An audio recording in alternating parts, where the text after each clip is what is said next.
a uniform or just exercise clothes. But the gear you wear is actually a second skin, and it's a multi-billion-dollar industry. But does it really work? When it comes to athletic performance, can what you wear really affect how well you do? Nowadays, most athletic clothing is focused on getting rid of sweat. The buzzword is wicking, using fabric that moves sweat away from the body to keep us dry. But could that actually be the wrong way to deal with sweat? To find out, we jumped over the pond to visit a laboratory in Switzerland.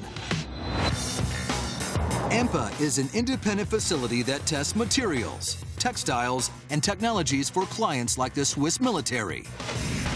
Here in this lab, they're testing clothing made by a company called X-bionic. The makers of X-bionic clothes believe there's a better way to design athletic apparel, a way to turn sweat into energy. If you just ask yourself the question, why do we sweat? And what sense does it make to take the sweat away from the body? Then we wouldn't sweat, you know, the evolution would have developed a human being without sweating. To examine the evolution of sporting apparel, Sports Science host John Brinkus will begin the test wearing regular workout gear. He'll go for a run on the treadmill in this one-of-a-kind climate chamber. So I'm wearing just a normal workout shirt, the kind that everybody wears in the gym, and I'm gonna run in 125-degree heat. Before he starts his workout, John will swallow a high-tech pill. This is actually a wireless sensor. I'm gonna take my thermometer pill so that we can monitor my core body temperature.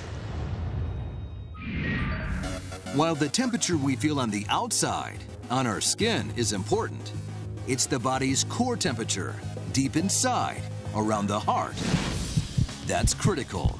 If the body core temperature goes above 40 degrees Celsius, at one stage you will not be able to control your muscles anymore, or it can be even more dangerous and go to a heart attack or a complete collapse of the whole thermoregulation system. Let's fire this up. Let's do it. It's time to find out how bad of an idea this actually is. Oh my God, that's hot. I feel like I could cook something right here. The climate chamber immediately climbs to a scorching 125 degrees. It's hot, very hot.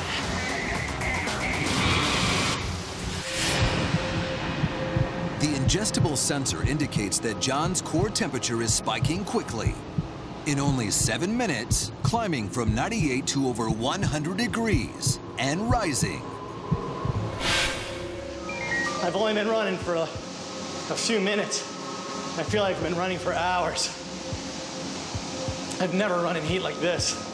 John's clothing is wicking the sweat away from his torso, so it evaporates not on his skin, but on the outside of his shirt. Our thermal imaging camera reveals that it's not helping his body maintain thermal regulation. I'm on minute 12. I don't know how much longer I can make it. John's core temperature is now over 102 degrees.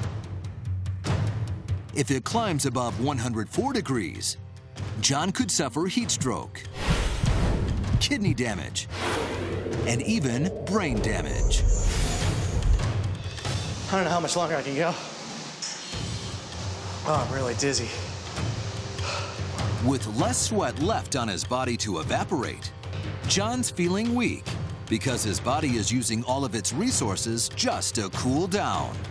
Very simply, our body only can perform with a core temperature of 37 centigrade. And he takes nearly all his energy to keep this regulation. After only 14 minutes on the treadmill, in 125-degree heat, disaster strikes.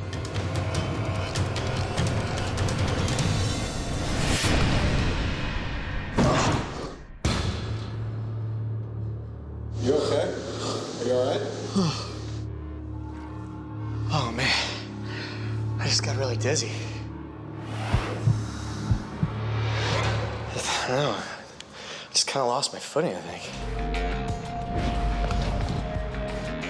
Can we stop for a second?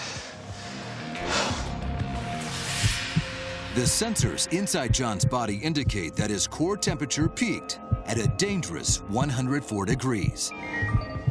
In less than 20 minutes, he lost over a quart of sweat and became seriously dehydrated. So could John's clothes have actually contributed to his collapse? The makers of X-bionic sporting gear believe that moisture wicking, moving sweat away from the skin, actually works against our body's built-in cooling system. You will produce more sweat because the body is trying to fight against this overheating. And if the sweat cannot evaporate properly because you're wearing the wrong clothing, then it will produce more and more and more and more. We call that a vicious circle that then at the end will lead to a heat stroke, like a heart attack. To test the theories at work in X-bionic's revolutionary clothing system, we enlisted a man who has pushed the limits of human performance to unbelievable extremes. World record-holding ultra triathlete, Vincenzo Catalano. An Ironman triathlon is an intense endurance event, a 2.4-mile swim, followed by a 112-mile bike ride, and then a full 26-mile marathon. Vincenzo specializes in ultra triathlons. Double or triple those distances. This Italian has run, biked, and swum more competitive miles than any human alive. I've run 14 double Ironman, 8 triple Ironmans, 1 quintuple Ironman, and 4 times I ran a deca Ironman. That is the distance of Ironman multiplied by 10, the longest distance ever done in ultra triathlon history. Vincenzo, what we're gonna do is we're gonna put you into the climate chamber. And we're gonna raise the temperature to 125 degrees Fahrenheit. And that is hot. What we want to see is how the X-bionic clothing regulates your body temperature. But what I have is a sensor that you're gonna swallow, and we're gonna be able to see wirelessly what your core body temperature is at every moment. Okay. All right? Here we go. Okay. So, can clothing actually improve athletic performance? That's the question here in this Swiss laboratory, where the inventors of X-bionic clothing are testing their theories on a couple of lab rats. Wearing plain old workout clothes, sports science host John Brinkus didn't fare well on the treadmill in the scorching heat of the climate chamber.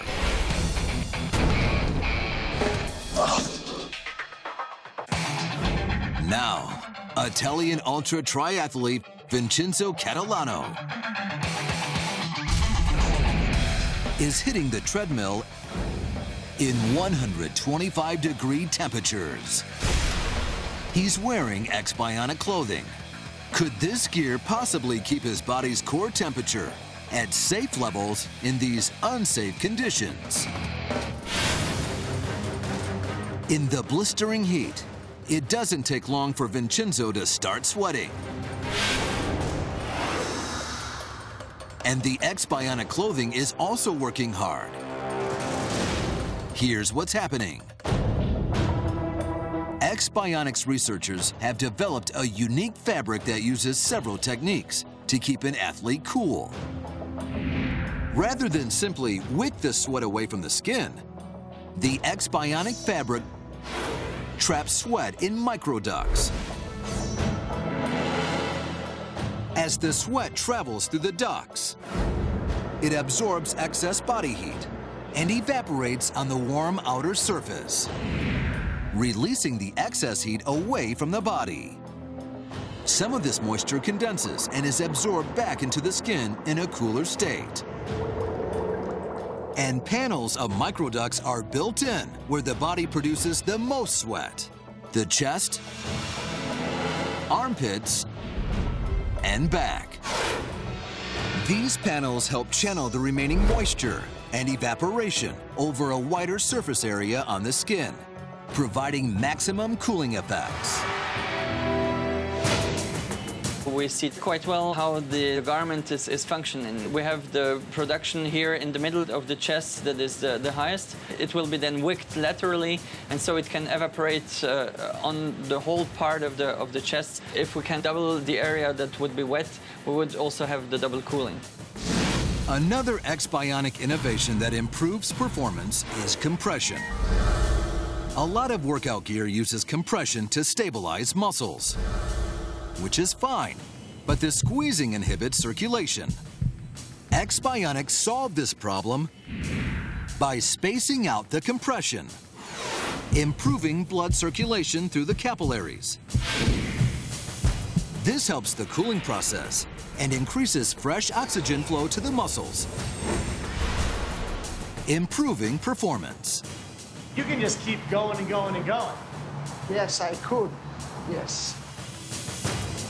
As an ultra triathlete concentrating on long distance, it's very important to have technological clothing, to have ideal temperature inside the body.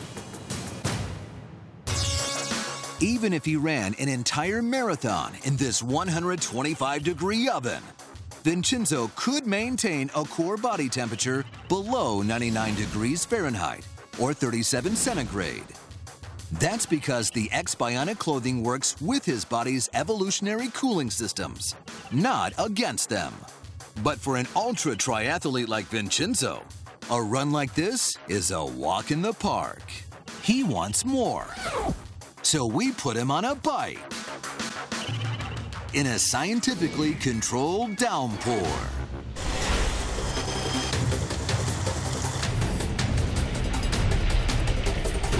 In cold, wet conditions, the same channels that pump warm air away from the body in the blistering heat work like insulation and keep warm air near the body. And this insulation keeps working when the workout is over.